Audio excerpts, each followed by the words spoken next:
नमस्कार श्रोते हो, ऑरो मराठीच्या यूट्यूब चॅनलमध्ये तुम्हा सर्वांचं मनापासून स्वागत। या मालिकेमध्ये आज आता आपण मृत्यूचं स्वरूप आणि त्याचं प्रयोजन नेमकं काय आहे हे समजावून घेण्याचा प्रयत्न करणार आहोत। मदर या त्यांनीच ज्याची स्थापना केलेली होती अशा शाळेमध्ये शिकवत देखील असत आणि तिथल्या मुलांना त्यांनी एक प्रकल्प नेमून दिलेला होता, त्याच्यावर त्या मुलांनी काम करणं अपेक्षित होतं। त्यांनी मुलांना सांगितलं की तुम्हाला कोणत्या विषयावर काम करायला आवडेल ते मला सांगा। तेव्हा मुलांनी सांगितलं की माताजी तुम्हीच आम्हाला विषय द्या। आणि मग तेव्हा मदरनी त्यांना मृत्यू हा विषय दिला आणि त्याच्यावर मुलांनी त्यांची जी मृत्यूविषयीची जी काही संकल्पना होती ती त्यांनी लिहून आणणं अपेक्षित होतं आणि ती अगदी 1-2 वाक्यामध्ये लिहायची होती। मदरनी त्यांना असं सांगितलं होतं की तुम्ही त्याच्यासाठी कुठल्याही पुस्तकाचा किंवा कोणाच्याही इतरांच्या माहितीचा आधार घ्यायचा नाही। तुम्हाला त्याच्याविषयी काय वाटतं किंवा तुमची जी काही समजूत आहे ती समजूत तुम्ही फक्त अगदी 1-2 वाक्यामध्ये लिहायची आहे। तेव्हा 3-4 निवडक प्रतिक्रिया मुलांच्या ज्या आलेल्या आहेत त्या मदरनी वाचलेल्या आहेत आणि त्यामध्ये मुलं सांगतायत की मृत्यू म्हणजे काय। तर एका मुलीने असं उत्तर दिलंय की ही आपली जी आपण ज्या एका विश्वामध्ये वावरत असतो त्याच्या पलीकडे म्हणजे आकाशामध्ये झेपावण्याची आपल्याला ती असलेली संधी आहे, असं एका मुलीने उत्तर दिलं होतं। दुसऱ्या एका मुलाने म्हटलं की आपलं रक्ताभिसरण जे आहे ते बंद पडतं। तिसऱ्याने सांगितलं की आपल्या शारीरिक हालचाली आपण ज्या करत असतो त्या सगळ्या हालचाली थांबून जातात। आणखीन एका मुलाने सांगितलं की आपल्या मेंदूचं कार्य बंद पडतं। अजून एकाने सांगितलं हृदयाचं कार्य बंद पडतं। अशा रीतीने या मुलांनी त्यांची जी काही मृत्यूविषयीची समजूत होती ती मदरला सांगितली आणि त्याच्यानंतर मदरनी त्या सगळ्याचा आढावा घेतला आणि नंतर मुलांना मृत्यू म्हणजे काय हे सांगितलं। ते आधी सुरुवातीला आपण थोडंसं समजावून घेऊया, बघूया। त्या म्हणतात, death is a phenomenon of decentralization and scattering of the cells making up the physical body.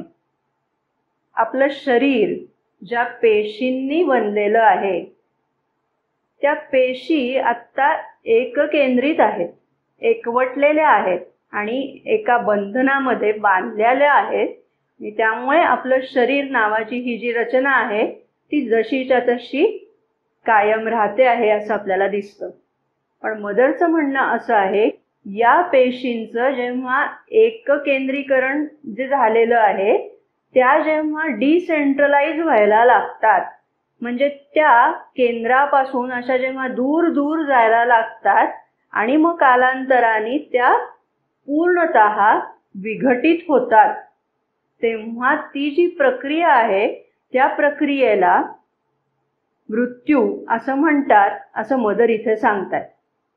त्याच्या पुढे त्या म्हणतात, consciousness is in its very nature immortal and in order to manifest in the physical world it clothes itself in material forms that are durable to a greater or lesser degree।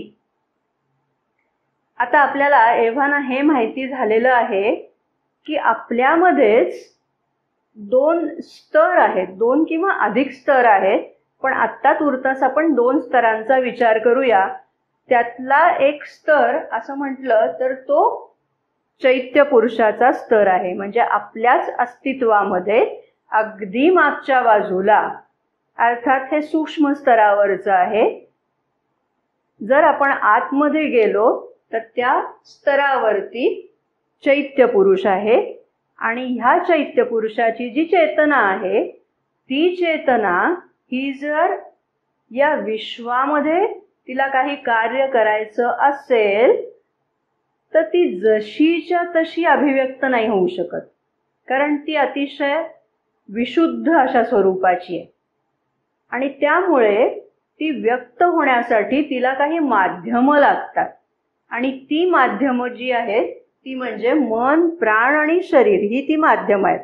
म्हणजे चैत्य पुरुषामध्ये असलेली जी चेतना आहे ती व्यक्त करण्यासाठीची माध्यम म्हणजे मन, प्राण, शरीर.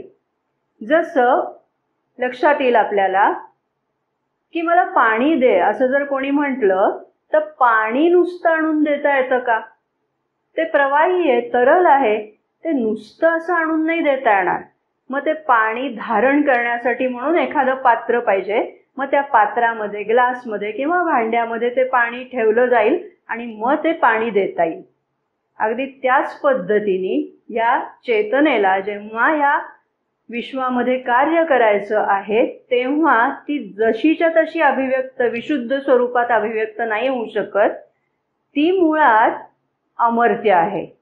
ठीक आहे, ती विशुद्ध आहे, ती अनंत आहे. ही जी सगळी तिची गुणवैशिष्ट्ये आहेत त्या गुणवैशिष्ट्यानिशी ती व्यक्त होऊ शकत नाही.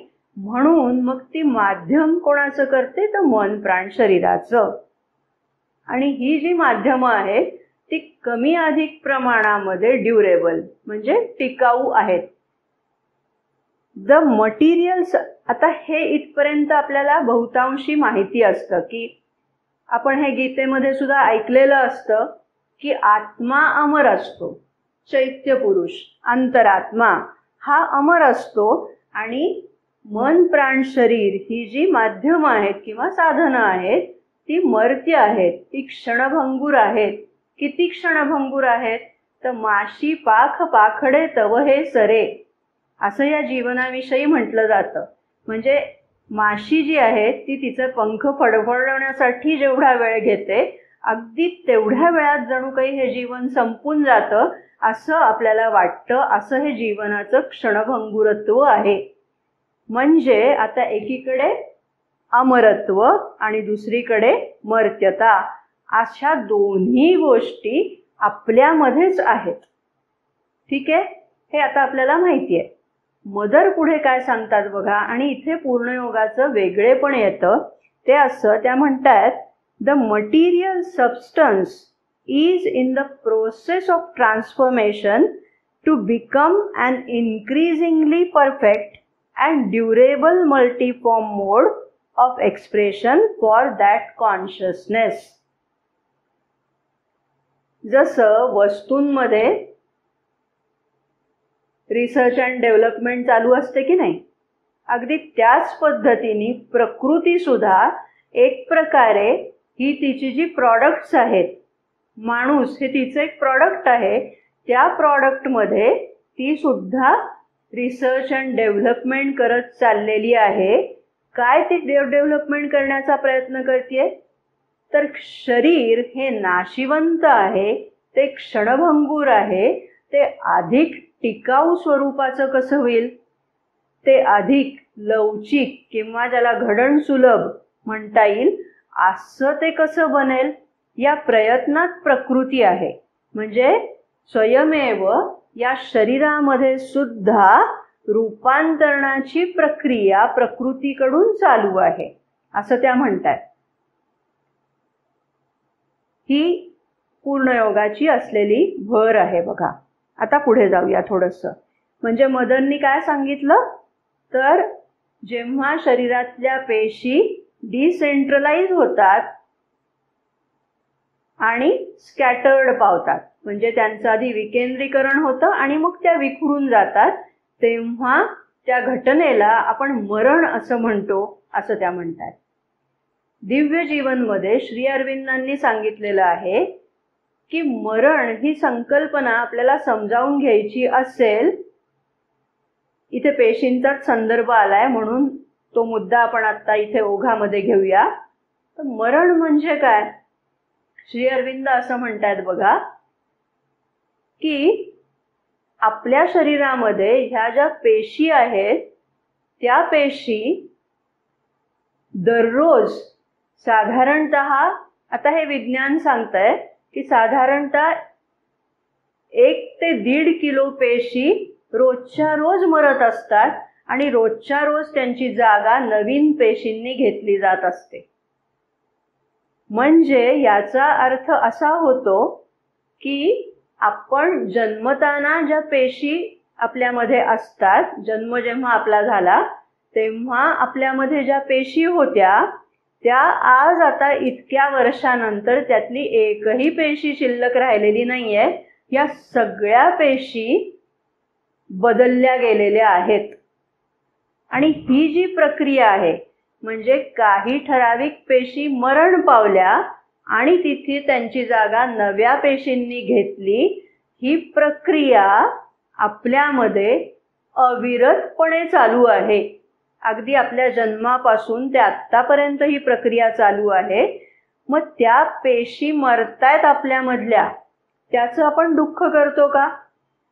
नाही दुःख करत. किंबहुना आपल्याला हे माहितीच नसतं की आपल्या शरीरामध्ये हे असं चालू आहे. श्री अरविंदांचं म्हणणं असं आहे की ही जी प्रक्रिया चालूच असते ती प्रक्रिया एकदम वेगाने जेव्हा घडते तेव्हा त्या प्रक्रियेला मृत्यू असं आपण म्हणतो. लक्षात येतंय? म्हणजे ही रोजच घडणारी प्रक्रिया आहे. एका दिवशी कधीतरी ती अचानकपणाने वेगाने घडते आणि त्याचं कारण काय हे आपण विवेचनाच्या ओघात बघणारच आहोत. तर तेव्हा त्या प्रक्रियेला मृत्यू असं म्हणतात. म्हणजेच लक्षात घ्या की आपल्याला रोज थोडं थोडं मरण घेण्याचा अनुभव आहे. त्याचं आपण दुःख करत नाही. मदननी एके ठिकाणी असं म्हटलेलं आहे की मृत्यू हा या पार्थिव जीवनाचा एक घटकच बनलेला आहे. मग अगदी वनस्पती सुद्धा मरण पावतात, प्राणी मरण पावतात, मनुष्य मरण पावतो. म्हणजे मृत्यू ही घटना सार्वत्रिक आपल्याला दिसते. पण ते सगळेजण ही घटना अगदी सहज स्वाभाविक रीतीने त्याला सामोरे जातात आणि मनुष्य मात्र या गोष्टीचा उगाचच बाऊ करतो. त्याला मदनने ड्रामा असा शब्द वापरलेला आहे. तेव्हा मनुष्य मात्र हा ड्रामा करतो कारण त्याच्या ठिकाणी ही विचार करण्याची क्षमता आहे. आणि दुसरंही त्यांनी एके ठिकाणी असं म्हटलेलं आहे की त्याला या नाट्यमयतेची कुठेतरी आवड आहे आणि त्यातून सुद्धा त्याचा मोठं उगाच पराचा कावळा करणं म्हणतात ना, तशा पद्धतीचं तो करत असतो असं मदर म्हणतात. अन्यथा मृत्यू ही स्वाभाविक एक घटना आहे असं त्या म्हणतात. मदरच्या दृष्टिकोनातून थोडा मृत्यूचा त्यांचा अनुभव काय आहे हे समजावून घेऊया. त्यांचा अनुभव असं म्हणत असताना दुसऱ्या व्यक्तीच्या निमित्ताने त्यांना आलेला जो अनुभव आहे तो त्या इथे सांगताहेत. It is very interesting from the standpoint of death. तर काय म्हणतायत बघा. The word death and all these human reaction seemed so foolish, so senseless, ignorant, stupid, false, without reality.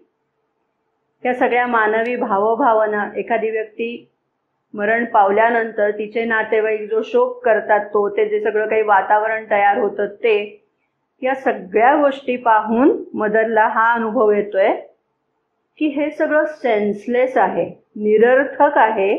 ते निरर्थक का आहे, ते अज्ञानी का आहे, किंवा ते मूर्खपणाचं वाटावं असं का आहे, किंवा त्याच्यामध्ये काही तथ्य नाहीये असं मदर का म्हणतायत, ते हळूहळू आपण जसं याचा अधिक तपशिलात विचार करू तेव्हा आपल्याला अधिक चांगल्या रीतीने लक्षात येईल.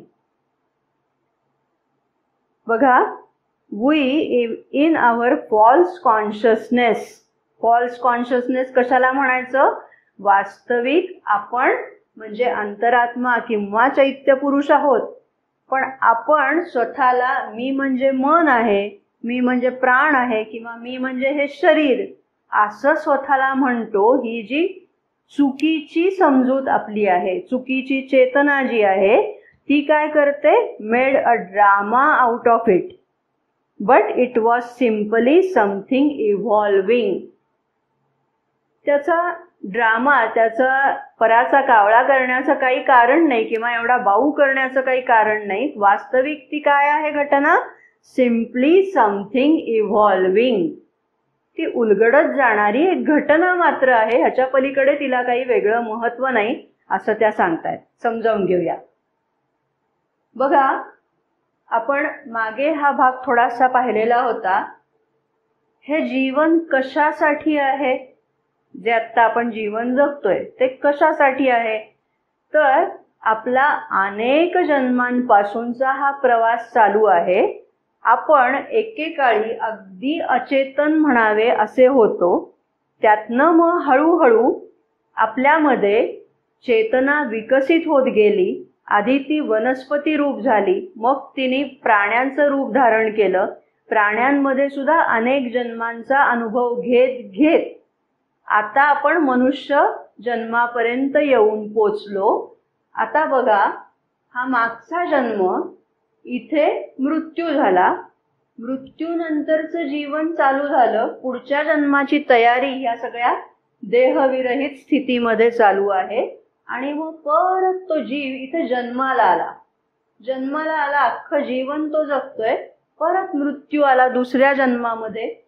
मग परत तोच प्रवास अखंडितपणाने चालू आहे. आपल्याला माहितीये की आपल्याकडे म्हटलं जातं बघा, 84 लक्ष योनीमधनं आपण जन्माला आलेलो असतो. तसा हा अनंत काळचा प्रवास चालूच आहे. तो चालूच राहणार आहे. कुठून प्रवास सुरू झाला? अचेतनाकडून प्रवास सुरू झाला. आत्ता मनुष्य म्हणून आपण अर्धचेतन या अवस्थेमध्ये आहोत आणि आता आपला प्रवास पुढे व्हायचा आहे. तो दिव्य चेतनेच्या दिशेने हा चाललेला प्रवास आहे. या सगळ्या प्रवासामध्ये आपल्या सोबत कोण असतं? तर आपल्या सोबत असतो चैत्य पुरुष किंवा अंतरात्मा. हा बघा, अंतरात्मा आपल्या सातत्याने बरोबर आहे.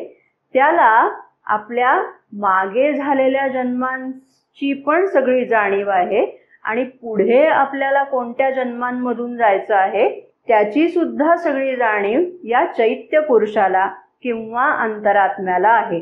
तो आपल्या बरोबर सातत्याने प्रवास करतो आहे, जन्मानुजन्म प्रवास करतोय. तो अमर्त्य आहे आणि तो ही बाह्य आवरण तेवढी घेत जातोय मन प्राण शरीराची. वेगवेगळ्या रूपाकारामध्ये तो येतोय. कशासाठी? अनुभव घेण्यासाठी आणि त्या अनुभवातनं प्रगल्भ होण्यासाठी, दिव्य चेतनेच्या दिशेने जाण्यासाठी तो ही सगळी वाटचाल करत आहे. मग आता बघा, श्री अरविंद काय म्हणतात?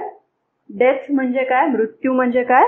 Death is only a shedding of the body, not a cessation of the personal existence. सामान्यतः म्हणजे जेव्हा आपण मन प्राण शरीरामध्येच म्हणजे बाह्यवर्ती चेतनेमध्येच जेव्हा आपलं जीवन चालू आहे, आपल्याला अंतरात्म्याची पुरेशी जाणीव नाहीये, त्याचा अनुभव नाहीये, तोपर्यंत व्यक्तीला मृत्यू म्हणजे काय वाटत असतं? सगळं काही संपलं, अस्तित्वच संपुष्टात आलं असं वाटत असतं. श्री अरविंद इथे म्हणतात की मरणाने व्यक्तीचं अस्तित्व संपुष्टात येत नाही, त्याचा देह फक्त गळून पडलेला असतो. ठीक आहे, समजावून घेऊया. हे कसं समजावून घ्यायचं? आपण एक उदाहरण बघूया. बघा, आपल्याला जेव्हा स्वप्न पडत असतं, त्या स्वप्नामध्ये आपण अस्तित्वात असतो की नाही? म्हणजे आपण स्वतःला त्या स्वप्नात बघत असतो की नाही, की मी आत्ता हे असं करत होते, मी तिथे गेले होते. म्हणजे अस्तित्व स्वप्नामध्ये कायम असतं. पण आपला हा जो देह आहे त्याची जाणीव कुठे असते? तो देह बिचारा आपल्या पलंगावर पडलेला असतो. म्हणजे ते अस्तित्व तेवढ्या पुरतं का होईना, आपण जेव्हा स्वप्नामध्ये रमलेलो आहोत तेव्हा आपल्याला त्या देहाचं बिलकुल भान नव्हतं. देह विरहित अशा अस्तित्वामध्ये आपण एक प्रकारे अनुभव घेत होतो. आणि असाच अगदी नेमका अनुभव आपलं जीवन संपून आपण जेव्हा मृत्यू पावतो तेव्हा देह गळून पडला, पण अस्तित्व आपलं कायम आहे. ते देह विरहित अस्तित्व कायम असतं. त्यामुळे मृत्यू म्हणजे सगळं काही संपलं अशी जी आपली सामान्य माणसाची समजूत असते त्या समजुतीला श्री अरविंदांनी इथे छेद दिलेला आहे. ते म्हणतात, a man is not dead because he goes into another country and changes his clothes to suit that climate. मग मरण म्हणजे काय आहे? तर मरण म्हणजे एका देशातून दुसऱ्या देशात जाण्यासारखं आहे. मग दुसऱ्या देशात गेल्यानंतर जर समजा तो प्रदेश थंड हवेचा असेल तर तिथे गेल्यानंतर त्या वातावरणाला साजेसे कपडे ती व्यक्ती परिधान करेल की नाही? अगदी त्याच पद्धतीने जेव्हा एखादी व्यक्ती मरण पावते तेव्हा ती हे जीवन ओलांडून पलीकडच्या वेगळ्या प्रांतामध्ये जाते, वेगळ्या जगतामध्ये जाते आणि त्याच्यानंतर ती तिथल्या वातावरणाला साजेसे असे वस्त्र परिधान करते. ही एवढी साधीशी घटना आहे मृत्यू म्हणजे, असं श्री अरविंद म्हणतात. There is nothing to grieve about as death means only passing over to another country to which you probably go very often when you are asleep. आपण जेव्हा झोपलेलं असतो तेव्हा त्या प्रांतामध्ये बरेचदा जात असतो. त्याची आपल्याला भीती वाटते का? तर त्याची भीती वाटत नाही आपल्याला, ते अगदी सहज स्वाभाविक असतं. कधीतरी आपल्याला अगदी दुःस्वप्न जरी पडलेली असली तरी म्हणून आपण झोपतच नाही असं करतो का? झोपेला घाबरतो का आपण? अगदी तसंच मग मरणाला घाबरण्याचं काय कारण आहे, असा एक प्रकारे ह्यातनं आपल्याला संदेश मिळतो. बघा, उदाहरण लक्षात घेऊया की जेव्हा एखादा तरुण मुलगा हा उच्च शिक्षणासाठी म्हणून दुसऱ्या गावाला जायला निघालेला असतो, आगगाडीमधनं तो प्रवास करणार असतो, तेव्हा त्याचे आई वडील त्याला सोडायला स्टेशनवर आलेले असतात आणि हा मुलगा गाडीमध्ये बसलेला असतो. गाडी सुटायची असते, त्यावेळेला आई वडिलांना अतोनात दुःख होत असतं. त्या मुलालाही कदाचित त्या विरहाचं दुःख होत असतं, परंतु आई वडिलांची भावना दुःखाची अधिक तीव्र असते, कारण त्यांच्या ठिकाणी फक्त दुःख भावना आहे. या मुलाच्या ठिकाणी मात्र त्या विरहाचं दुःख जरूर असेल, पण त्याच्यापेक्षा अधिक त्याच्यामध्ये भावना असतात. त्या म्हणजे त्याला पुढच्या जीवनाची ओढ लागलेली असते की मी आता कॉलेजमध्ये गेल्यानंतर कसं काय, तिथलं वातावरण कसं असेल, मित्र कसे मिळतील मला, ह्या जीवनाची ओढ आणि उत्सुकता त्याच्या मनामध्ये असते. त्यामुळे या ज्या मागे राहिलेल्या व्यक्ती आहेत त्यांचं दुःख करणं एक प्रकारे स्वाभाविक आहे. तसंच मरण पंथाला लागलेल्या व्यक्तीबाबत आहे. ती व्यक्ती सोडून चाललेली आहे म्हणून मागे राहिलेल्या लोकांना खूप दुःख वाटत असतं, पण ती व्यक्ती काहीशी दुःखी असेल कारण हे जिवलग सगळे त्यांना सोडून जायचं आहे, परंतु त्या व्यक्तीला पुढच्या जीवनाचे वेध लागलेले असतात आणि तिचा प्रवास पुढचा सुरू झालेला असतो एक प्रकारे ती इथे असतानाच. त्यामुळे त्याच्याबद्दल फार खंत किंवा दुःख करण्याचं काही कारण नाही, हेही आपल्या इथे लक्षात येतं. आता मदर काय म्हणतात बघा, एक वेगळाच विचार आहे हा. The target at which we are aiming is immortality, and of all the habits, death is surely the most obstinate. काय म्हटलंय की आपलं उद्दिष्ट काय आहे, आपल्याला काय साध्य करायचं आहे, तर आपल्याला अमर्त्यता साध्य करायची आहे. पण मग त्याच्यामध्ये अडचण काय आहे, त्या म्हणतात बघा, मनुष्य म्हणून आपल्या ज्या सगळ्या सवयी असतात, मग खाणं पिणं असेल, झोपणं असेल, अजून काही व्यवहार करणं असेल, ह्या सगळ्या जशा सवयी आहेत अगदी त्याचप्रमाणे मृत्यू ही देखील एक सवय आहे. आणि ही सवय सर्व सवयींमधली अत्यंत हट्टी सवय आहे. ती जाता जात नाही. का जाता जात नाही? आता बघा, इथे थोडा आपण विचार करण्याची गोष्ट आहे. इथे लक्षात येतं की ती सवय आहे असं म्हटल्यानंतर सवय आहे म्हणजे ती घालवता येते. मग मृत्यू तसाच घालवता येईल का आपल्याला? म्हणजे मृत्यू नाही अशी स्थिती असू शकेल का? असा एक विचार इथे मनात येतो आणि मदर त्याचं उत्तर देतात की हो, मृत्यू अटळ नाही. आता मात्र आपल्याला आश्चर्याचा धक्का बसतो. मृत्यू अटळ नाही? हे कसं काय शक्य आहे? कारण आपला लाखो जन्मांचा, लाखो वर्षांचा हा अनुभव आहे की जो जो जीव जन्माला आला तो मरण पावतोच आहे. मदर म्हणतात पण हा काही नियम असलाच पाहिजे असं नाही. अनेक वर्षांची ती घटना घडत आलेली आहे, सातत्याने घडत आलेली आहे, म्हणून ती पुन्हा तशीच घडली पाहिजे असं काही बंधनकारक नाही. तो एक अपघात आहे असं मदर म्हणतात. ते आपण ओघामध्ये बघूया.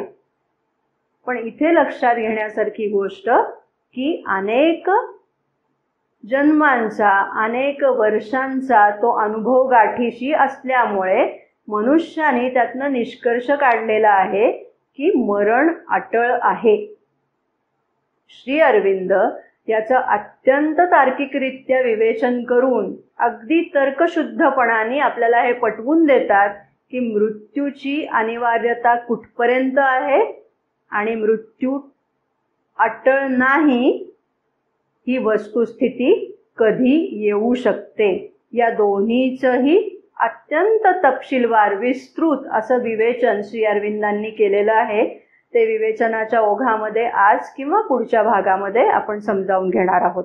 मदर काय म्हणतायत बघा. For this means knowing that death is not an inevitable thing. मृत्यू हा अटळ नाही. It is an accident which has been occurring till now. ती गोष्ट आत्तापर्यंत घडत आलेली आहे, पण म्हणून पुढेही तशीच कायम राहिली पाहिजे असं काही बंधनकारक नाही असं त्या सांगतात. आणि मग इथे मृत्यूवर मात करायची असेल म्हणजे इमॉर्टॅलिटी हे आपलं टार्गेट आहे, हे आपलं उद्दिष्ट आहे असं जेव्हा त्या म्हणतायत तेव्हा त्या साधकांना एक धोक्याचा कंदील पण दाखवत आहेत. त्या म्हणतायत की तुम्ही जर अगदी पहिल्या प्रतीचे योद्धे नसाल तर तुम्ही या प्रांतात शिरू नका. या प्रांतात म्हणजे कुठल्या? मृत्यूवर मात करून त्याच्यावर विजय संपादन करण्याच्या प्रयत्नात तुम्ही पडू नका. कारण हे युद्ध मोठं बिकट आहे. ते जागतिक महायुद्धापेक्षा सुद्धा अधिक कठीण आहे. का कठीण आहे त्याचं कारण त्या सांगतायत बघा. It is so terrible, so formidable a battle against all the laws of nature. ही प्रकृती, ही विश्वरचना चालत राहावी म्हणून या प्रकृतीचे जे काही नियम आहेत त्या नियमांच्या मधला एक भाग म्हणजे मृत्यू आहे. त्या मृत्यूलाच इथे आव्हान दिलं जात आहे आणि म्हणून हा झगडा कठीण आहे. दुसरं म्हणजे अगेन्स्ट ऑल कलेक्टिव्ह सजेशन्स. ही जी समजूत आहे आपण म्हटलं ती की जो जो जन्माला आला तो मरण पावणारच, हे त्रिकालाबाधित सत्य आहे अशी जी आपली समजूत आहे ही समजूत सगळ्यांची आहे. देश काल परिस्थिती कुठली असली तरी प्रत्येक मानवाची ही समजूत आहे आणि सघन अशी ती समजूत तयार झालेली आहे. ती भेदून काढणं, ती मोडून काढणं ही अतिशय बिकट गोष्ट आहे असं त्या म्हणतात. ऑल अर्थली हॅबिट्स, ही जी सवय आहे ती मोडून काढणं अतिशय कठीण आहे. आणि त्यामुळे जोपर्यंत तुम्ही अगदी निधड्या छातीचे पहिल्या प्रतीचे असे योद्धे नाही तोपर्यंत या मृत्यूशी झगडा करण्याचा विचार मनात आणू नका. मृत्यूशी झगडा असं म्हणत असताना वैयक्तिक पातळीवरचा हा झगडा नाहीये. हा पृथ्वी चेतनेशी एकत्व पाहून मृत्यूलाच परतवून लावण्याचा हा झगडा आहे. याचं स्वरूप व्यापक आहे. त्या गोष्टीमध्ये पडू नका. ठीक आहे. एखादी व्यक्ती कॅन्सरशी झुंज देत असते आणि त्या मरणाला परतावून लावते. त्या बाबतीत इथे बोललेलं नाहीये हे लक्षात घ्या. हा संदर्भ खूप वैश्विक स्तरावरचा संदर्भ आहे. म्हणजे या विश्वामधूनच मृत्यू नाहीसा करणं या संकल्पनेच्या बाबतीत मदर इथे बोलतायत. हे लक्षात घेणं अतिशय महत्वाचं आहे. बघा, मदर त्याच्याकडे कोणत्या दृष्टीने पाहतायत. I fight it as much as I can. अमर्त्यत्व प्राप्ती आणि कशाच्या आधारे, तर अतिमानसाच्या अवतरणाच्या आधारे. अतिमानस चेतना या पृथ्वीमध्ये सुस्थिर झाली की त्याचा एक अनुषंगिक परिणाम म्हणून अमर्त्यता येणार आहे, हे श्री अरविंदांनी आपल्याला सांगितलंय. आणि त्या दिशेने त्यांचे सगळे प्रयत्न चालू आहेत. आणि आपल्याला माहिती आहे की मदर आणि श्री अरविंद हे दोघेही या दृष्टीने पहिल्या प्रतीचे योद्धे होते. श्री अरविंद असं म्हणतात की आजवर आम्ही असंख्य वार सोसलेले आहेत. मदर ही आपल्याला माहिती आहे की अगदी अखेरच्या क्षणापर्यंत मृत्यूशी झुंज देत होत्या. आणि ही मृत्यूशी झुंज परत वैयक्तिक पातळीवरची नव्हती, ती वैश्विक स्तरावरची होती. हे लक्षात घेणं आवश्यक आहे. तेव्हा त्या म्हणतात, I fight as much as I can, for me it is a falsehood. मृत्यू हा मिथ्या आहे. मृत्यूला स्वतःचं स्वतंत्र अस्तित्व असं काही नाही आहे, ही मदरची धारणा आहे. नव्हे, मदरचा तो साक्षात अनुभव आहे. आणि तो जो त्यांचा अनुभव आहे तो या सगळ्या पृथ्वी तलावरच्या लोकांचा अनुभव बनावा यासाठी त्या झगडा देत आहेत. ठीक आहे. Death and falsehood go together. When you accept the falsehood of death it makes you suffer. म्हणजे मृत्यूचं हे जे मिथ्यापण आहे ते जेव्हा तुम्ही स्वीकारता, म्हणजे मान्य करता की हो मृत्यू अटळ आहे, हे तुम्ही मान्य करता, म्हणजे त्या मिथ्यत्वाला तुम्ही मान्यता देता. आणि ते मिथ्यत्व जेव्हा तुम्ही त्याला मान्यता देता तेव्हा तुम्हाला दुःख भोगांना सामोरं जावं लागतं. मृत्यू तुम्हाला दुःख यातना देतो. पण पुढे बघा, when you no longer accept, you smile. You smile, there is nothing else to do but smile. पण जेव्हा तुम्हाला ही जाणीव असते, ही खात्री असते की मृत्यू म्हणजे काहीच नाहीये, त्याला अस्तित्वच नाहीये, तो वेगवेगळी रूपं घेऊन आपल्या समोर येतो आहे पण वास्तविक त्याला अस्तित्व नाही, ही धारणा जेव्हा तुमच्या मनात पक्की असते आणि जेव्हा तो तुम्हाला घाबरवायला येतो तेव्हा तुम्ही त्याच्याकडे पाहून फक्त स्मितहास्य करता. तो तुम्हाला यातना देऊ शकत नाही. आपल्या डोळ्यासमोर चित्र येतं का बघा. एखादा लहान मुलगा फार मोठा अगदी योद्ध्याचा आव आणतो आणि आपल्याला म्हणतो की आता मी तुझा युद्धात पराजय करणार, मी तुला आता मारून टाकतो, असं म्हणून मोठ्या जोशाने आपल्या समोर अगदी त्याच्या हातातली खेळण्यातली जी काय तलवार असेल, ढाल काय असेल ते घेऊन येतो, बंदूक घेऊन येतो समजा. तर आपली प्रतिक्रिया काय असते, त्याचा आविर्भाव अगदी भलेही किती कसाही असला तरी आपण त्याच्याकडे पाहून फक्त हसतो, कारण आपल्याला त्यामध्ये काही तथ्य नाहीये हे माहिती असतं. मदरची मृत्यूकडे पाहण्याची भूमिका ही अगदी तशीच आहे. त्यांना हे पक्क माहिती आहे की याला काही अस्तित्व नाही. ठीक आहे. तर हा एक महत्वाचा मुद्दा होता. मग मृत्यू म्हणजे काय. मदर म्हणतात, जसं श्री अरविंदांनी सांगितलं की एका देशातून दुसऱ्या देशात जाण्यासारखं ते आहे. मदर तर त्याच्याही पुढे एक पाऊल टाकत म्हणतात, एका खोलीतून दुसऱ्या खोलीत जाण्या इतकं ते आहे. आत्ता ह्या खोलीत होतो म्हणजे आपण जीवनात आहोत, त्या खोलीमध्ये गेलो म्हणजे देहविरहित जीवनामध्ये, म्हणजे मृत्यूनंतरच्या जीवनामध्ये प्रवेश केला. पुन्हा तिथून त्या खोलीतून परत या खोलीमध्ये आलो, पहिल्या खोलीमध्ये, म्हणजे परत जीवनात आलो. इतकं हे सहज स्वाभाविक आहे. त्याच्यामध्ये बाऊ करण्यासारखं काही नाही हे मदर इथे सांगतात. बघा त्या काय म्हणतात. आणि इथे बोलण्याच्या ओघामध्ये मदर आणखीन एका गोष्टीकडे निर्देश करतायत. काही लोकांना हे अनुभव असतात बघा, त्यांच्या दृष्टीने ही सजेशन महत्वाची आहे. कधी कधी असं होतं की मृत पावलेली व्यक्ती, तिला काहीतरी इथे असलेल्या नातेवाईकांना काहीतरी सांगायचं असतं आणि ती व्यक्ती मग कधीतरी, म्हणजे हे गेल्यानंतर लगेचच्या काळातल्या ह्या गोष्टी आहेत, ती व्यक्ती मग इथे शिल्लक असलेल्या नातेवाईकांच्या कोणाच्या तरी स्वप्नात येते आणि त्यांना जे काही सांगायचं होतं ते सांगते.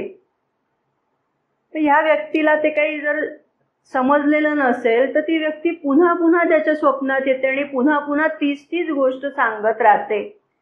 अशा वेळेला जी इथे नातेवाईक ती व्यक्ती आहे तिची भूमिका काय होते बघा. तर काय म्हणतात, people don't understand, they shoo them away. What does he want? Why does he bother me? He is dead. इथे जो माणूस आहे, जो नातेवाईक आहे, ज्याच्या स्वप्नात ती गेलेली व्यक्ती येते, ती व्यक्ती आपल्या दृष्टीने, म्हणजे जे मन प्राण शरीरामध्ये जीवन जगतायत त्यांच्या दृष्टीने ती व्यक्ती मृत पावली, म्हणजे तिचं अस्तित्वच संपुष्टात आलंय.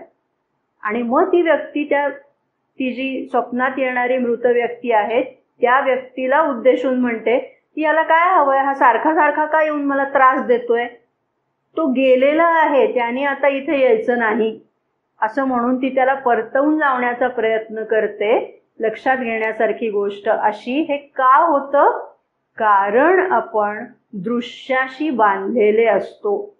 आपल्याला जे दृश्य स्वरूपात आहे, जे स्पर्श आहे, जे संवेद्य आहे तेच खरं, एवढंच फक्त आपला दृष्टिकोन असतो. पण जे अदृश्य आहे त्यामध्येही जीवन आहे हे आपण मान्य करायलाच तयार नसतो. आणि म्हणून अशा रीतीने त्या व्यक्तीला एक प्रकारे जी वागणूक दिली जाते ती तितकीशी काही बरोबर नसते, ती अज्ञानजन्य वागणूक असते असं मदर इथे सांगतात. आणि म्हणून या सगळ्यावरनं एक गोष्ट लक्षात घ्यायला त्या सांगतात, one should be the master of matter, not matter sitting on top of you and कोअर्सिंग you. आपली पंचायत अशी होते की मन प्राण शरीर हेच खरं, हेच वास्तव असं आपण समजून चालत असल्यामुळे त्या व्यतिरिक्त इतर कशाला आपण मान्यता देत नाही, ते नाकारतो. म्हणजे आपण एक प्रकारे मॅटरचे गुलाम झालेलो आहोत. मदर म्हणतात तसं असता कामा नये. आपली त्या जडभौतिकावर सत्ता असली पाहिजे, स्वामित्व असलं पाहिजे, हे इथे लक्षात घेतलं पाहिजे. श्री अरविंदांनी वेगवेगळ्या विषयांवर काही वचनं लिहिलेली आहेत आणि ती मोठी काय म्हणूया विचार करायला लावणारी आहेत. ती अगदी सहज साधेपणाने त्याचा अर्थ उकलतो असं होत नाही. आपल्याला थोडं त्याच्यावर चिंतन करावं लागतं, तेव्हा मग त्यांना नक्की काय म्हणायचंय ते आपल्याला कळतं. त्याच तशी 1-2-3 वचनं आहेत, ती आपण इथे समजावून घेऊया. O death, our mask friend and maker of opportunities, when thou wouldst open the gate, hesitate not to tell us beforehand, for we are not of those who are shaken by its iron jarring. मृत्यूला उद्देशून ते म्हणतात, हे मृत्यू, कोण आहेस तू? मुखवटा घातलेला माझा मित्र आहेस. मुखवटा कशावर घातलाय? तर जीवनावर मृत्यूचा मुखवटा चढवलेला आहे आणि तो मित्र आहे, तो आपल्याला सहाय्य करणारा आहे. कसा काय मृत्यू आपल्याला सहाय्य करतो समजावून घेणार आहोत आपण. अँड मेकर ऑफ ऑपॉर्च्युनिटीज, आपल्याला तो संधी देणारा आहे. थोडं समजावून घेऊया. कोणती संधी मृत्यू आपल्याला प्रदान करतो?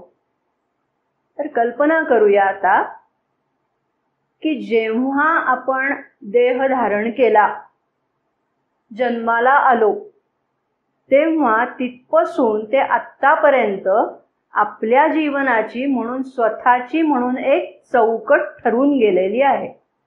म्हणजे मी एक व्यक्ती म्हणून कसं जीवन जगणार हे माझी चौकट ठरलेली आहे. ती चौकट ओलांडून मी पलीकडे जाऊ शकत नाही, जरी कितीही मला वाटलं तरी. म्हणजे उदाहरणार्थ, मला आत्ता समजा जर असं वाटलं की आत्ता अंतराळवीराप्रमाणे जीवन मला जगायचं आहे, त्या अंतराळवीराने जो अनुभव घेतला त्याला वरून पृथ्वी जशी दिसली तो तसा अनुभव मला घ्यायचा आहे, अशी माझ्या मनात इच्छा निर्माण झाली.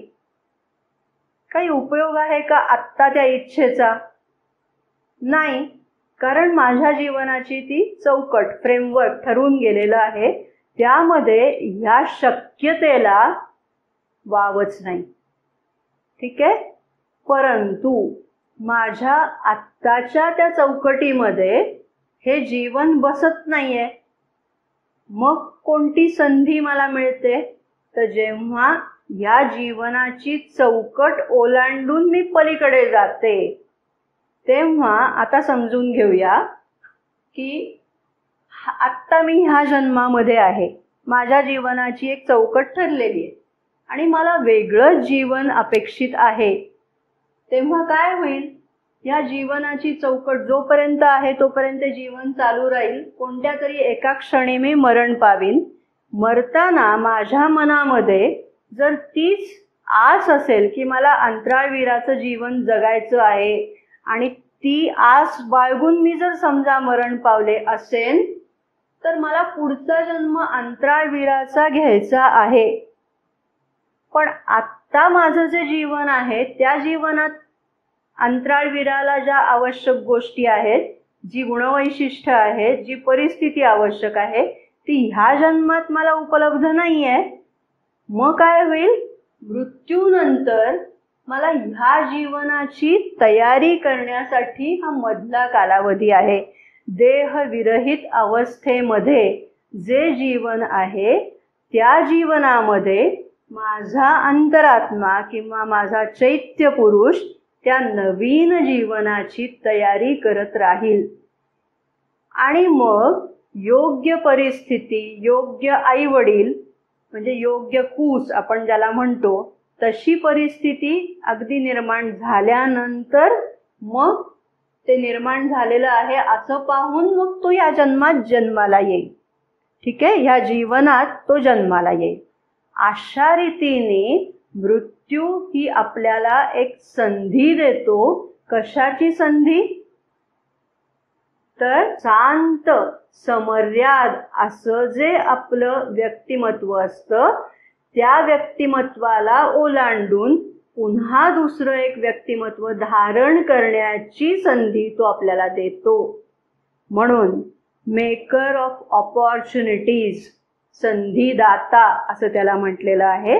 आणि त्याला उद्देशून ते म्हणतात, when thou wouldst open the gate, म्हणजे तू जेव्हा तुझं दार उघडशील आणि मला घेऊन जाण्यासाठी येशील, तेव्हा मला ते आधी सांग, त्याची पूर्वसूचना मला आधी दे.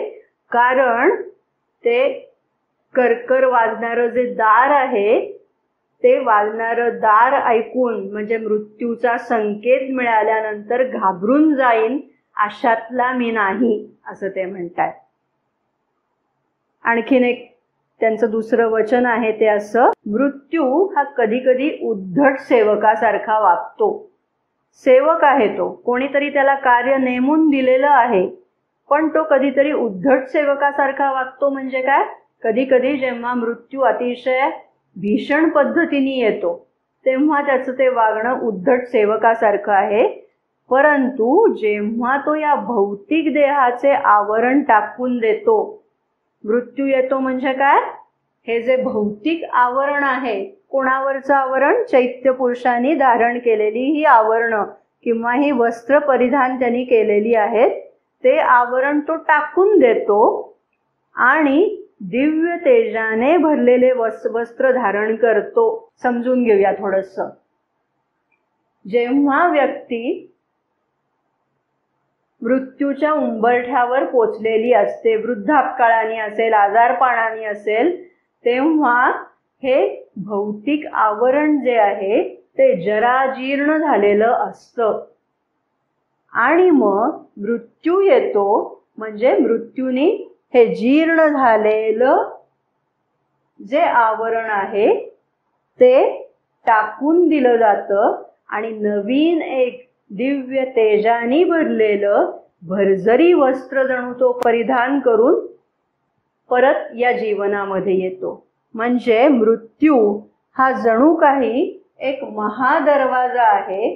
या दरवाजामधनं वृद्ध झालेली व्यक्ती, जिला जीवन जगण्याची आस तर पुष्कळ आहे, पण मन प्राण शरीर ही साधनं आता काम करत नाहीये, तेव्हा अगदी एखादी वस्तू ती ज्या कामासाठी तयार झालेली आहे, ती वस्तू जर त्या कामासाठी वापरातच येत नसेल तर काय करायला लागेल?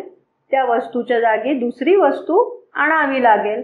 अगदी त्या पद्धतीने ही वृद्ध व्यक्तींची किंवा आजारी व्यक्तींची ही साधनं काम करेनाशी झालेली असतील तर ती व्यक्ती मृत्यूच्या दरवाजातून आत जाते आणि तिथून जेव्हा ती परत येते तेव्हा पुन्हा नवचैतन्याची सळसळ घेऊन ती जन्माला येते. लहान बालक बघा, चैतन्याने नुसतं सळसळत असतं, केवढी उमेद असते, केवढी आशा असते, केवढ्या क्षमता तिच्यामध्ये साठवलेल्या असतात. हे सगळं जे काही आहे ते दिव्य वस्त्र परिधान करून पुन्हा जीवनाकडे ती येत असते. म्हणजे बघा, अस्तित्व कायम आहे, रूप बदललं. वृद्ध व्यक्ती होती, देहविरहित जीवनामध्ये गेली, तिथे तयारी झाल्यानंतर बालक रूपाने पुन्हा तिचा जन्म झाला. इथे आणखीन एक गोष्ट मौजेची लक्षात घेऊया, ती अशी की बघा, एरवी आपण एक वचन कायम ऐकत असतो, पुनरपि जननम पुनरपि मरणम. हे थोडं नकारार्थी दिशेने जातं. म्हणजे काय, हे जन्म मृत्यूच्या फेऱ्यामध्ये आपण अडकून राहिलेले आहोत, ही एक काचणारी भावना त्या पाठीमागे आहे. आणि इथे श्री अरविंद त्याच्याकडे अगदी वेगळ्या दृष्टिकोनात न पाहतायत. इथे मरण हे नकारार्थी ठरत नाही, ते एक संधी प्रदान करणारं ठरतं.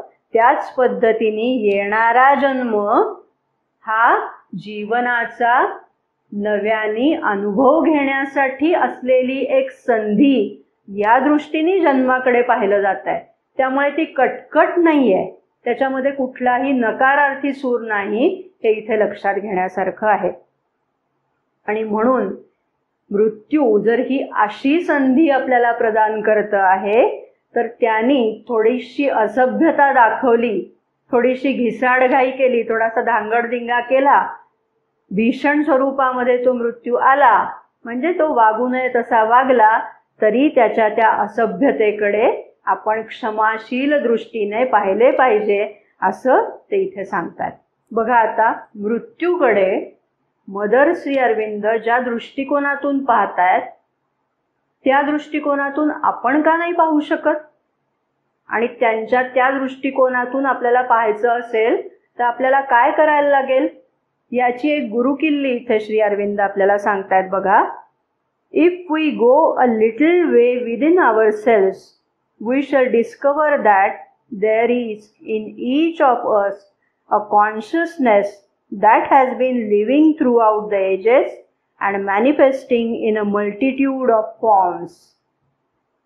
व्यक्ती स्वतःच्या अंतरंगामध्ये आतमध्ये शिरली.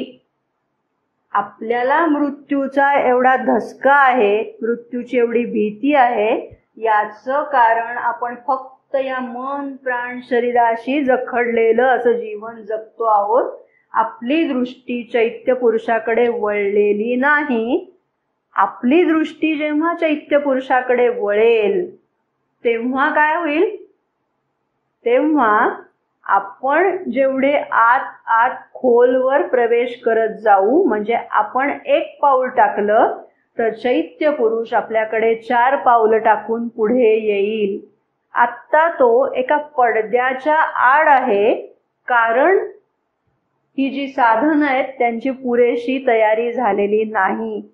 पण जेव्हा ही साधनं अशा रीतीने अंतरंगात प्रवेश करायला लागतात साधनेच्या माध्यमातनं, तेव्हा हळूहळू त्यांची जी तयारी होत जाते ती तयारी बघून हा चैत्य पुरुष अग्रभागी यायला लागतो आणि ह्या मन प्राण शरीरांवर स्वामित्व त्याचं निर्माण व्हायला लागतं.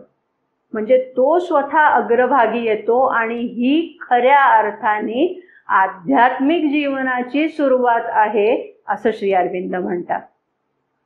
आणि तिथेच आणखीन एक मुद्दा ते सांगतात, असा साक्षात्कार झालेली जी व्यक्ती आहे, आता साक्षात्कार याचा अर्थ नुसता कधीतरी एकदा तो अनुभव आलेला आहे असा त्याचा अर्थ नाही, तर तो त्याचा जो अनुभव आहे की मी म्हणजे मन प्राण शरीर नाही, मी म्हणजे चैत्य पुरुष किंवा अंतरात्मा आहे किंवा आत्मा आहे, ही जी त्याची जाणीव आहे ती सुस्थिर झाली, तर अशी व्यक्ती ही जी जन्म मरणाची साखळी आहे त्या साखळीमधनं बाजूला होऊ शकते. म्हणजे आपण ज्याला नेहमी जन्म मरणाच्या फेऱ्यातनं सुटका होणं म्हणतो ते त्या व्यक्तीच्या बाबतीत होऊ शकतं.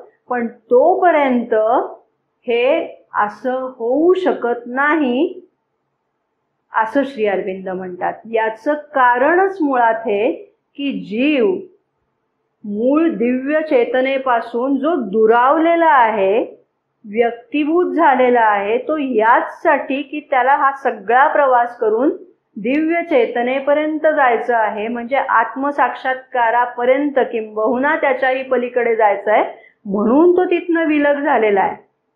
आणि जर तो मध्येच जन्म मरणाच्या फेऱ्यातून बाहेर पडायचा प्रयत्न करेल तर त्याचं ते प्रयोजनच पूर्ण न झाल्यामुळे त्याचा काही उपयोगच होणार नाही. आणि म्हणून श्री अरविंद म्हणतात ते शक्य देखील नाही. पण ज्या व्यक्तीला असा साक्षात्कार झालेला आहे त्या व्यक्तीच्या समोर श्री अरविंद असं सांगतायत की 2 पर्याय असतात.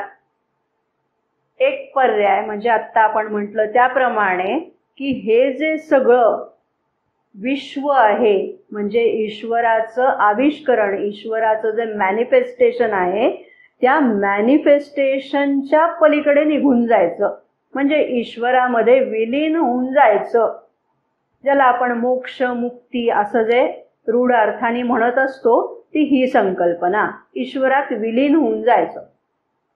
हा एक मार्ग, हा पारंपरिक योगाचा मार्ग आहे. श्री अरविंद म्हणतात याच्यापेक्षा एक अधिक उच्चतर मार्ग आहे, तो म्हणजे हायर कॉन्शियसनेसमध्ये, म्हणजे या मॅनिफेस्टेशनच्याही पलीकडे ज्ञान यामध्ये जे आविष्करण आहे त्या आविष्करणामध्ये जीवन जगण्याची सुरुवात करणं. म्हणजे आपण स्वतःला ओळखामध्ये पाहिलेलं होतं बघा, अतिमानस आणि त्याच्या पुढच्या ज्या सगळ्या श्रेणी आहेत, आनंद, चित, तपस, सत, या सगळ्या श्रेणींमधलं जे आविष्करण आहे तेही आविष्करणच आहे, पण ते ज्ञानामधलं आविष्करण आहे. त्या जीवनाकडे जीवाची वाटचाल सुरू होऊ शकते जर त्यांनी तो पर्याय निवडला असेल तर. आणि हा पर्याय दाखवण्याचं काम कोणी केलेलं आहे तर ते श्री अरविंद आणि मदर यांनी केलेलं आहे. त्यामुळे आत्मसाक्षात्कार झालेल्या व्यक्तीपुढे जे 2 पर्याय आहेत ते म्हणजे एकतर ईश्वरामध्ये विलीन पावायचं, जन्म मरणाच्या फेऱ्यातून स्वतःची सुटका करून घ्यायची, पण त्या पर्यायाचा अवलंब केला तर हे जे सगळं आविष्करण आहे, जो हा सगळा विश्व पसारा ईश्वराने निर्माण केलेला आहे, त्याला त्यातनं काहीच लाभ होत नाही. तो जीव फक्त निघून ईश्वरामध्ये विलीन पावलेला असतो. पण जो जीव अशा रीतीने मुक्तीनंतर सुद्धा वाटचाल कायम ठेवतो त्याचा या इथल्या जीवनाला काही लाभ होतो, हे श्री अरविंद आपल्याला पूर्ण योगाच्या माध्यमातून सांगतात. श्री अरविंदांचं आणखीन एक महत्त्वपूर्ण वचन आहे, ते समजावून घेऊया. Death is the question nature puts continually to life and her reminder to it that it has not yet found itself. प्रकृती जीवनापुढे मृत्यूच्या रूपाने एक प्रश्नचिन्ह उभं करते आणि ती सांगते की बघ, तू स्वतःला अजून गवसलेला नाहीस. If there were no siege of death, जर या जीवनाभोवती मृत्यूचा हा जो वेढा आहे तो वेढा नसता तर काय झालं असतं? The creature would be bound for ever in the form of an imperfect living. आत्ताचं हे जे अपूर्ण जीवन आहे त्या अपूर्ण जीवनामध्येच जीव कायम अडकून राहिला असता. त्याला अजून काही वेगळं जीवन असू शकतंय, परिपूर्ण जीवनाचा ध्यास घेतला पाहिजे हे असं वाटलंच नसतं. तो आहे ते जीवन तसंच जगत राहिला असता. आणि म्हणून मृत्यू ही एक प्रकारे लावलेली टोचणी आहे आणि त्या टोचणीमुळे मनुष्य कार्यप्रवृत्त होतो, अधिक परिपूर्ण जीवनाचा ध्यास घेण्यासाठी तो प्रवृत्त होतो. त्यामुळे प्रकृतीनेच ही केलेली योजना आहे असं आपल्या इथे लक्षात येतं. आणखीन एक मुद्दा समजावून घेऊया. मृत्यूचं प्रयोजन काय आहे या उत्क्रांतीमध्ये ते इथे सांगितलं जातंय. श्री अरविंद आपल्याला ते सांगतात. Death is necessary in the evolution because the body can progress no longer, cannot suffice any longer as an instrument for the progress or evolution of the consciousness. It has to change its physical instrument and get a new one. समजावून घेऊया थोडंसं. सुरुवातीला म्हणजे व्यक्ती जेव्हा लहान असते, मूल अवस्थेत असते, तेव्हा चेतना जसजशी विकसित होत जाते, चेतना जसजशी विकसित होत जाते त्याबरोबर त्या व्यक्तीचं शरीर पण विकसित होत जातं. मूल जसजसं वाढत जातं म्हणजे त्याच्यामधली चेतना जसजशी विकसित होत जाते तसतसं त्याच्याबरोबर त्याचं शरीर पण वृद्धिंगत होत जातं, त्याचाही विकास होत जातो.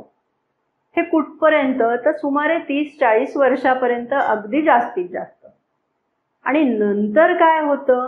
नंतर चेतनेचा विकास तसाच चालू राहतो पण शरीराची वाढ मात्र खुंटलेली असते.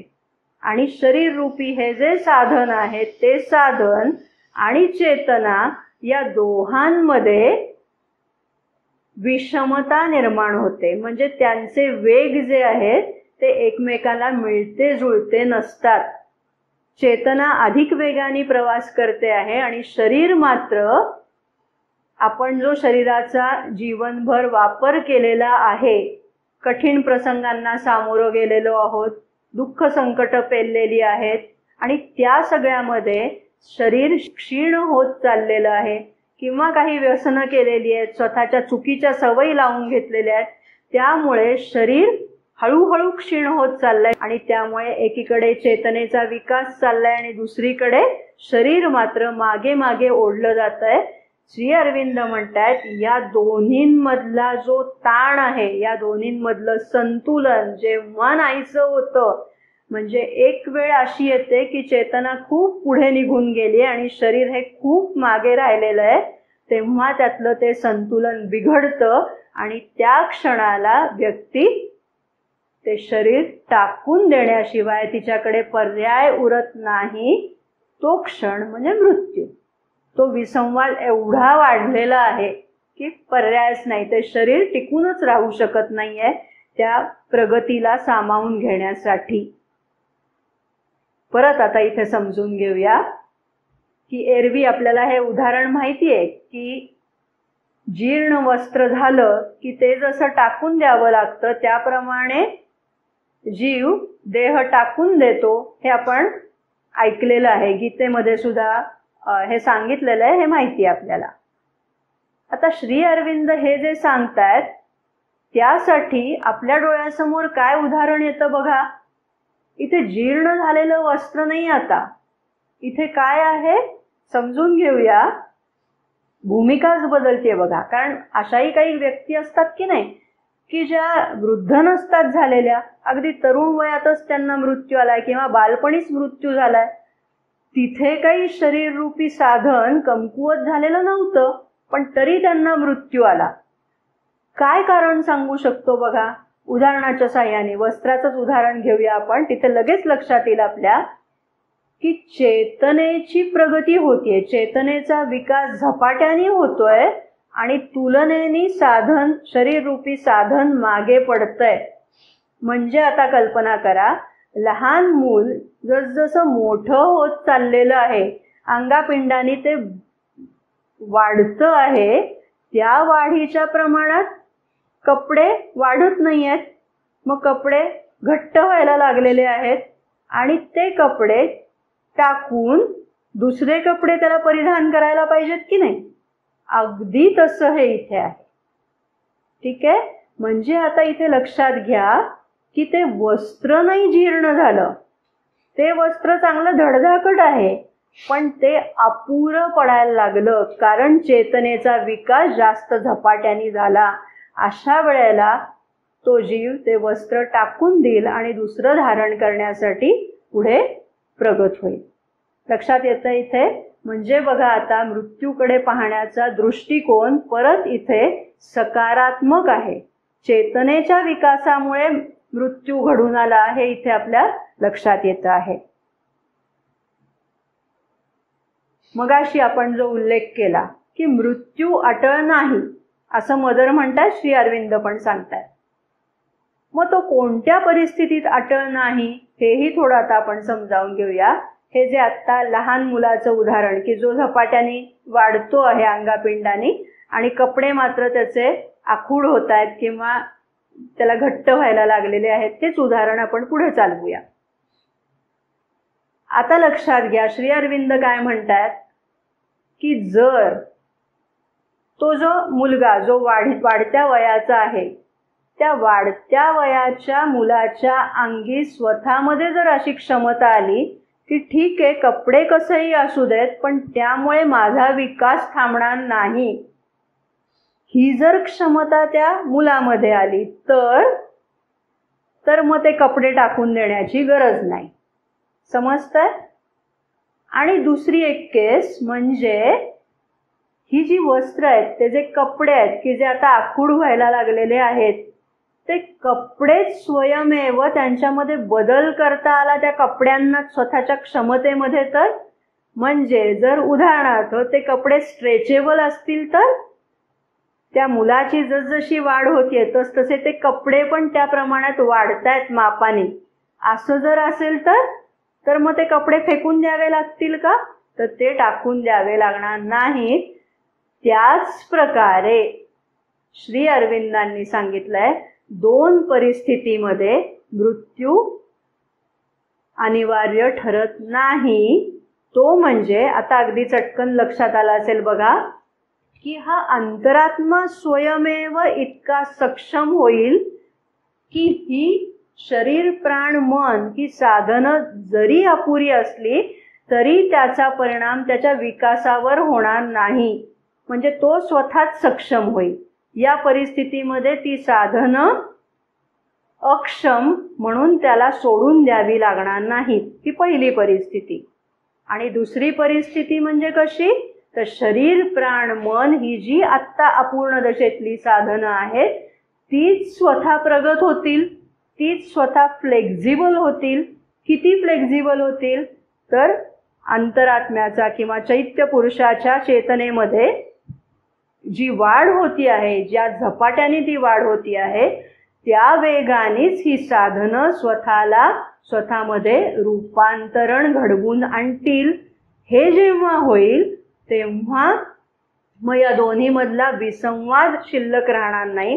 हे दोघंही समानतेनेच प्रगत होतील आणि मग तो देहरूपी साधन टाकून देण्याचं त्या अंतरात्म्याला काही कारण शिल्लक राहणार नाही. जसं बघा लहानपणी चेतनेचा पण विकास होतोय आणि त्याच्या देहाचा पण विकास होतोय. तिथे नाही देह टाकून द्यावा लागत आहे. अगदी त्या पद्धतीने दोघांचीही समान वेगाने वाटचाल चालू राहील आणि मग मृत्यू हा अनावश्यक ठरेल. हे होऊ शकतं असं श्री अरविंद सांगतात. आणि मदर आपल्याला हे सांगतायत की हे कधी होऊ शकेल. म्हणजे आता ह्या दोन परिस्थितींचं उदाहरण आपण विचारात घेतलं. मदर असं सांगतायत की जेव्हा मृत्यू अटळ नाही, ही जी धारणा आहे ती आपल्या मनामध्ये, आपल्या प्राणामध्ये, आपल्या शरीरामध्ये, शरीरातल्या पेशींमध्ये आणि आपल्या अवचेतनामध्ये जेव्हा सुस्थिर झालेली असेल, म्हणजे मृत्यू अटळ आहे, ही धारणा जेव्हा या सर्व घटकांमधून पूर्णतः पुसली गेलेली असेल, तेव्हा मग मृत्यू अटळ राहणार नाही, असं त्यांनी इथे सांगितलेलं आहे. आता आपल्याला आठवेल की अतिमानसिक चेतना आणि तिचं अगदी अवचेतन आणि अचेतन प्रांतापर्यंत खाली उतरणं हे कशासाठी, त्याचा अनुषंगिक काय परिणाम होतोय, तर तो आत्ता मदरनी सांगितला तसा हा परिणाम इथे होणं अपेक्षित आहे. आणि तेव्हा मग शरीराला सुद्धा, शरीर प्राण मन ही जी साधनं आहेत ती साधनं सुद्धा अमर्त्य होतील. म्हणजेच चैत्य पुरुष आत्ता अमर्त्य आहे, त्या चैत्य पुरुषाचा अमर्त्यतेचा हा जो गुणधर्म आहे, तो गुणधर्म मन प्राण शरीर यांना सुद्धा उपलब्ध होईल. हे आपलं उद्दिष्ट आहे. इमॉर्टॅलिटी इज अवर टार्गेट असं जेव्हा मदर म्हणतायत तेव्हा त्याचा अर्थ हा एवढा सखोल आहे, हे इथे लक्षात घेतलं पाहिजे. एकंदर या विवेचनावरनं आपल्या काय लक्षात आलं, तर चेतनेचा विकास आणि मन प्राण शरीर यांचा विकास याच्यामध्ये जर असमानता निर्माण झाली तर त्यातून मृत्यू घडून येतो. हे मृत्यूचं एक कारण आहे असं आपण आज या निमित्ताने समजावून घेतलं. मृत्यूचं स्वरूप काय आहे, तो अनिवार्य अटळ आहे का, तो अनिवार्य अटळ नसेल तर तो कोणत्या परिस्थितीत अनिवार्य नाही, हे सगळं आज आपण आत्ताच्या भागामध्ये समजावून घेतलं. आता पुढच्या भागामध्ये आपण मृत्यूची जी कारणं आहेत, म्हणजे मृत्यू आत्ताच्या या परिस्थितीमध्ये अटळ अनिवार्य असा का ठरलेला आहे, त्याच्या पाठीमागे प्रकृतीची नेमकी काय योजना आहे, ही सगळी समजावून घेणं, म्हणजेच मृत्यूची वेगवेगळी कारणं समजावून घेणं, हा आपल्या पुढच्या भागाचा विषय असणार आहे. तेव्हा पुन्हा भेटूया पुढच्या भागामध्ये. आज आत्ता आपण इथेच थांबूया. धन्यवाद.